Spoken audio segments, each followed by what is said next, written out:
आज सिर्फ किसान भाइयों के लिए चर्चा करूंगी, अपने उन अन्नदाताओं के लिए चर्चा करूंगी और सरकार से मैं जवाब भी मांगती हूं इसके लिए क्या व्यवस्था की है सरकार ने, क्योंकि मैं ज़मीनी स्तर से देख रही हूं और सभी की समस्याएं देख रही हूं और सुन रही हूं और उन समस्याओं से जूझ रही हूं। हमारे घर के भी बहुत सारे किसान भाई लोग हैं जो परेशान हैं और वो मुझे कोई कमेंट के माध्यम से, कोई बात के माध्यम से, कोई वीडियो के माध्यम से मुझे बताते हैं कि किसान भाइयों के लिए ये समस्या है, किसानों की कोई कहने वाला नहीं है, कोई पार्टी कहने वाली नहीं है, कोई नेता कहने वाला नहीं है, कोई आवाज़ उठाने वाला नहीं है। ये बहुत बड़ी शर्म की बात है, ये दुर्भाग्य की बात है। सुनिए, मैं आज आपको एक ज़मीनी स्तर से ज़मीन की बात आपको बताना चाहती हूँ। मौजूदा सरकार को, सरकार भी कान खोलकर सुनने का कार्य करे हमारी इन बातों का। जैसा कि आप सभी जानते हैं कि सहकारी समितियां, जो जिला का अधिकारी होता है, सहायक निबंधक होता है, उसकी देख रेख में बीज और उर्वरक वितरण किया जाता है। फिर भी ये दुर्भाग्य की बात है, जनता के साथ फिर भी छल हो रहा है और जनता ठगी जा रही है। किसान भाई ठगे जा रहे हैं, किसान भाई फांसी लगाने पर मजबूर हैं, किसान भाई रोड पर खड़े हैं। किसान भाई सोचते हैं कि मुझे रास्ता नहीं मिल रहा, अगर हम अन्न नहीं पैदा करेंगे मैं अपने बच्चों का जीवन यापन कैसे करूंगा। ये उनकी व्यथा है, ये उनका दुर्भाग्य है किसान भाइयों का, अन्नदाताओं का। अन्नदाता हमारे भगवान है, जब हमारा भगवान ही परेशान रहेगा तो हम लोग क्या करोगे।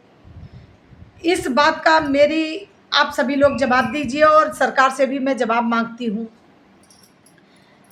आज तक इतने दुख की बात है और मैं दुख के साथ कह रही हूँ कि हमारा अन्नदाता रात के अंधेरों में, हमारा किसान भाई रात के अंधेरों में लंबी लंबी कतारें लगाकर रात में 2 बजे, 2:30 बजे, 1 बजे, 3 बजे, जैसा जिसे समय लगता है, सोने तक नहीं पाते हैं और खाद और बीज के लिए लाइन लगाने के लिए मजबूर हैं। और जब खाद लेने पहुंचते हैं तो वहाँ के अधिकारी पता क्या कहते हैं कि खाद तो ख़त्म हो गई, बीज तो ख़त्म हो गया। अरे भैया, कैसे ख़त्म हो गया? सरकार ने जब बीज और खाद सब भेजा है तो उससे ज़मीन खा गई, आकाश निकल गया। जितने किसान भाई हैं सभी के लिए बीज खाद भेजा गया है, तो उनके लिए कैसे ख़त्म हो गया? ये मुझे कोई जवाब देगा? नहीं देगा, किसी के पास जवाब नहीं। इसलिए नहीं देंगे कि चरम सीमा पर भ्रष्टाचार फैला हुआ है, सभी अधिकारी और नेता भ्रष्ट हैं। इस भ्रष्टाचार को खत्म करने के लिए किसी की हिम्मत नहीं है आवाज़ उठाने के लिए, कोई आवाज़ नहीं उठाता है, सब भ्रष्टाचार में लिप्त है। अधिकारी क्या करते हैं, स्थानीय नेताओं को सूचित कर देते हैं और जो खाद बीज है वो प्राइवेट सेक्टरों को दे देते हैं और बाद में जो जनता, जो किसान भाई लाइन में लगे हैं, उनसे पता क्या कहते हैं कि खाद ख़त्म हो गई, अब अगले सेक्टर में आएगी तब आपको मिलेगी, अगली बार जब आएगी तब आपको मिलेगी। अरे अगला दिन ही नहीं आता है, खाद मिलना ही नहीं पाती है और तब तक फसल बोने का समय निकलने लगता है। तब किसान भाई मजबूर होकर पता क्या करते हैं, प्राइवेट सेक्टर से महंगे दामों में खरीदने पर खाद और बीज मजबूर हैं। इसके लिए सरकार क्या उपाय कर रही है? बहुत सारे लोग, कोई फांसी लगाने पे मजबूर है, कोई आत्महत्या करने पर मजबूर है, कोई कहता है कि मैं क्या करूं जीकर, कोई कहता है कि मैं कैसे खेत में अन्न पैदा करूं, और कोई बंजर ही खेत पड़े हैं। ये दुख कोई सुनने वाला नहीं है। ऐसा किसी के पास जवाब है मौजूदा सरकार के पास? इस समस्या का समाधान करने के लिए कोई उपाय है? वह मुझे समझाने का कार्य करे। सरकार बताए कि हमारे किसान भाइयों को कब राहत मिलेगी, कब इस समस्या से समाधान निकलेगा।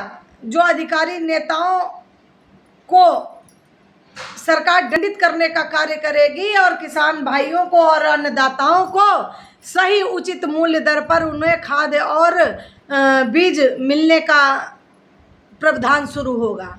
इस भ्रष्टाचार को कब खत्म होगा? इस समस्या का समाधान कैसे हो, ये मैं सरकार से जवाब मांगती हूँ। अभी मैं थोड़ी देर पहले लाइव थी स्वामी प्रसाद मौर्य को लेकर। एक नेता हमारे ग्रंथ का अपमान करता है, उस विषय को लेकर मैं चर्चा में लाइव थी।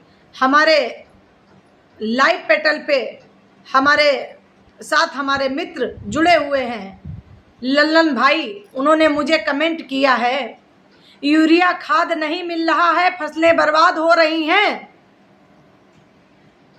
बताओ मैं आत्महत्या करने पर मजबूर हूँ। मैं किस सरकार से कहूँ, किस नेता से कहूँ कि मुझे उचित दरों पर खाद मिले और खाद नहीं मिल रही है। ये लल्लन भाई ने मुझे लिखा है। दूसरा कमेंट मुझे आया है, मैं दिखा रही हूँ आपको, कमेंट दिखाने का प्रयास करूँगी।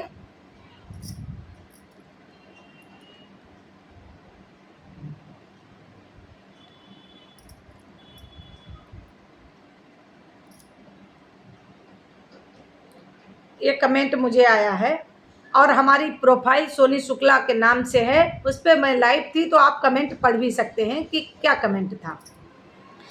दूसरा कमेंट मैं पढ़ के सुनाती हूँ आपको। दूसरा कमेंट मुझे महेंद्र द्विवेदी जी हैं बिहार से, उन्होंने मुझे कमेंट किया है कि बहन जी हमारी समस्याएं कोई सुनने वाला नहीं है, अन्नदाताओं की कोई आवाज़ उठाने वाला नहीं है। वो बिहार से हैं, उन्होंने लिखा है, अपने दुख की समस्या लिखी है मेरे लिए कि बहन मेरी आवाज़ उठाओ। किसान भाई फांसी लगाने पर मजबूर हैं, उन्हें खाद नहीं मिल रही है, बीज नहीं मिल रहा है, लोग महंगे दामों पर बीज लेने पर मजबूर हैं, खाद लेने पर मजबूर हैं। मैं क्या करूं? मैं कैसे अपने बच्चों का जीवन यापन करूंगा और कैसे मैं उनको भोजन कराऊंगा? मैं कैसे उन्हें खाना खिलाऊंगी? अगर जब अन्न ही नहीं पैदा होगा तो मैं खाना कैसे खिलाऊंगा? कैसे मैं अपने परिवार का भरण पोषण करूंगा? मैं ये किसके सामने ये अपनी बात कहूँ जाकर?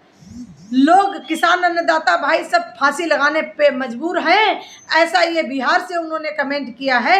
इसी तरीके से कई लोगों ने मुझे उत्तर प्रदेश से कमेंट किया है। हमारे शाहजहांपुर से, डिस्ट्रिक्ट शाहजहांपुर से मुझे कमेंट आया, मुझे मिला, मुझे बताया कि यहाँ यूरिया नहीं मिल रही, यहाँ खाद नहीं मिल रही, यहाँ बीज नहीं मिल रहा है, यहाँ बहुत समस्या है। हम लोग रात में 12 बजे से लाइन में लग जाते हैं, फिर भी जब लाइन पहुंचती है कुछ लोगों को दे देते हैं, कुछ लोगों को बाद में कह देते हैं खत्म हो गया है, अगली बार आएगा तब मिलेगा। तो बताओ इस समस्या का समाधान कैसे हो? ये क्या समस्या का समाधान सरकार के पास कुछ है? ये मैं सरकार से जवाब मांगती हूँ। माननीय योगी जी से ये कहना चाहती हूँ कि ऐसे भ्रष्ट अधिकारी और भ्रष्ट स्थानीय नेताओं के खिलाफ कार्रवाई करने की मैं मांग करती हूँ।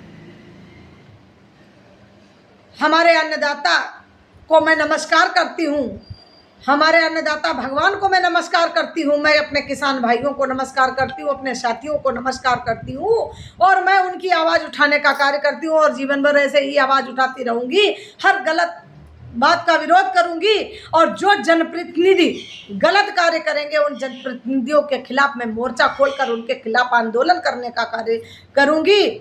ऐसा मैंने दृढ़ संकल्प लिया है, ऐसा मैं कार्य कर रही हूँ। जनहित सर्व समाज सेवा समिति राष्ट्रीय अध्यक्ष सोनी शुक्ला क्रांति लखनऊ उत्तर प्रदेश से हूँ मैं, और मैं मौजूदा सरकार से ये अपील करती हूँ कि उनके पास मेरी इन बातों का क्या जवाब है वो मुझे जवाब देने का प्रयास करें और इसके लिए क्या विकल्प है, इस समस्या का समाधान कैसे हो, ये सरकार से मैं मांग करती हूँ।